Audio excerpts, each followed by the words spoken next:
Hello, everyone. We are Team 4. Yao Liang, Jessica, and I will be presenting our title presentation, Battery Management System in Electrical Aircraft. The global electric aircraft market size was valued at 7.91 billion USD in 2022, and it is expected to hit 50.68 billion USD by 2032. The three major benefits of shifting to EV aircrafts include a reduction in carbon emissions, reduction in noise, and removal of fossil fuels. The three market gap areas include 1. Power, research and develop power-efficient batteries. 2. Maturity, further develop value chains to support the EV aircraft industry. 3. Regulation, further develop and establish EV aircraft compliance and certification requirements. Aircraft and components manufacturing is a highly regulated industry. Certification and compliance requirements are must-haves for EV battery and EV aircraft providers to enter the aviation industry to compete. Here are 7 regulatory requirements related to safety and reliability of battery adoption in electric aircraft. The policies that we will need to address for our product include crash safety, high temperature tests, explosion containment, temperature shock, rapid decompression. Our target customers are airline companies, and our end users are pilots and maintenance crew. Later, we expanded our business to include airline operators and a smart BMS console. Based on our DFX lifecycle, we aim to start with a flight range of 250 miles or below with a maximum of 20 seats. Over time, we hope to grow towards a flight range of 1,000 miles with 50 to 80 seats, and then mature to 2,000 and 2,500 miles with 50 to 80 seats. With advanced technology emerging, we aim to retrofit EV aircrafts with more disruptive energy source such as solar panels. This is trying to show the advantage of the electric aircraft industry. There are 5 benefits. First one is environmental benefits. It's going to reduce the carbon emission and also hugely avoid reliance on the fossil fuel. Economic side, there's also benefit that can lower the total cost of operation, specifically maintenance. On the market side, using the leading technology is going to disrupt the current market. We can leverage the current electric vehicle battery supply and manufacturing ecosystem using the best practice to lower the cost and simplify the manufacturing. Meanwhile, we can retrofit into the current aircraft design so that it'd be easy to intercept with the leading technology. On our product is a battery cell and battery pack with the thermal management system and also the battery management system. On performance side, we have a high performance, high power efficiency, energy density. We choose the best material for that. And on the manufacturing side is an easy process. We leverage the current EV vehicle manufacturing process for the battery manufacturing. Environmental side, we want to be responsible using the remote responsible supply chain and choose the material that is less environmentally impactful.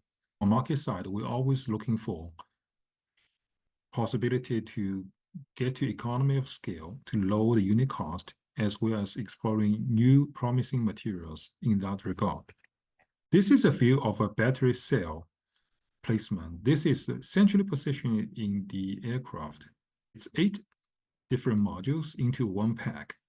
In terms of microproduct decomposition, we use 8 modules of battery pack into the battery pack.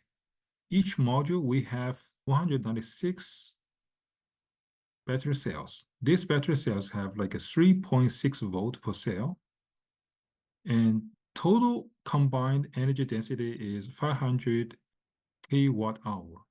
It's roughly 6.7 times the current Tesla Model Y battery capacity. From a product architectural point of view, our battery management system is super good in terms of addressing safety and the reliability concerns. Specifically, we introduced extra switches so that they can managing the high current during initial phase of charging discharging. when power is generated in like extreme situation. We also added the extra capacitor and resistor for that safety and reliability consideration. On the interconnect, it connects with the electric motor as well as other compliance. For a case that we were using the metal, higher or hard plastic materials, we specifically developed two UI display. One is called the battery management system dashboard. That's a control dashboard, like a console, used by the air tower crew. They can monitor the traffic while also look at the battery management system status of health, including BMS, thermal management TMS, other safety and reliability signals, as well as the pattern of the battery usage, like voltage and current. Meanwhile, we developed another purpose-built device for the aircraft maintenance crew.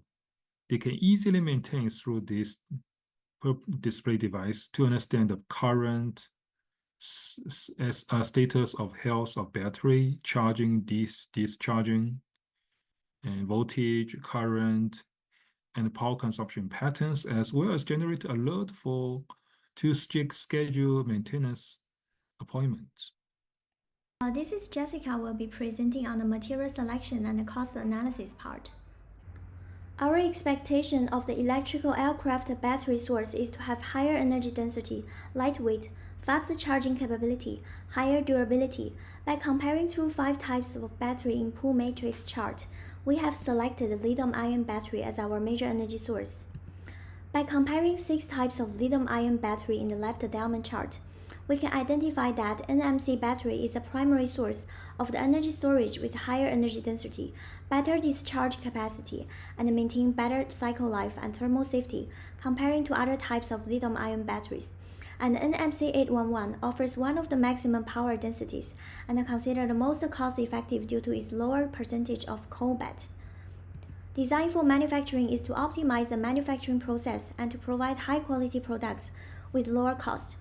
Our battery manufacturing process will be learned from Tesla Gigafactory Nevada. The main goal is to optimize the battery designs for production efficiency and lower cost. The main goal of design for cost is to implement optimal cost strategy for the whole development cycle to save money and boosting system performance. For this analysis, we assume to have a small-scale single production line for the first year which produces 120,000 modules, and a bigger plant for second and third year, which produces 240,000 modules and 480 modules per year. From our data analysis, we can see direct material cost is the highest among all other types of cost due to the high raw material price and global supply chain shortage. We have also estimated the yearly profits and unit module price along the coming 5 years is slightly decreasing due to the higher production efficiency in later years. DFX is a design strategy for product development and improvement that can be applied to each phase of our battery product life cycle, from introduction, growth, maturity to decline. Our major challenge throughout the whole development process is mainly focused on whether the raw material are available at the mining stage and whether there is supply chain disruptions at the production phase, and also the potential obstacles facing when building up a battery gigafactory. From the above chart, we could observe the demand for lithium, cobalt, nickel is increasing quickly along the past years due to the increasing demand from EV industry. This also affects the battery metal price increasing sharply in the past few years. The other constraints and risks that we need to consider during DFX life cycle, including the environmental impact of mining cobalt in developing countries, which leads to toxic water and damaged soil fertility. The learning time to achieve safety testing and certification in US is also another concern. Let's come up with our team recommendation.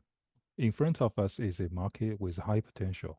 We also know that the certification and the battery power density is a bottleneck.